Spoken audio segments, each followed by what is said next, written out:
సామలో మీరు పాదయాత్ర చేస్తున్నారా?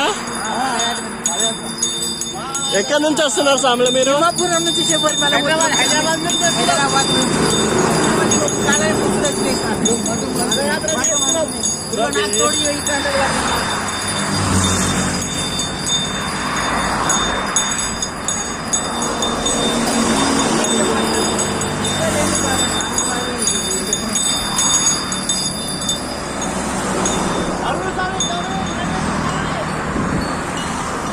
సామలో మీరు పాదయాత్ర చేస్తున్నారా? మా స్వామిని కలిసేసి వస్తున్నాం, సైకిల్ యాత్ర చేసేస్తాం. తిమ్మాపూర్ నుంచి పాదయాత్ర స్వామి శనవయ్యప్ప. సైకిల్ యాత్ర పోయిన స్వామి కోసం. స్వామి మీరు ఎక్కడి నుంచి వస్తున్నారు? నడుచుకుంటూనే వస్తున్నారు అక్కడి నుంచి? చెప్పండి.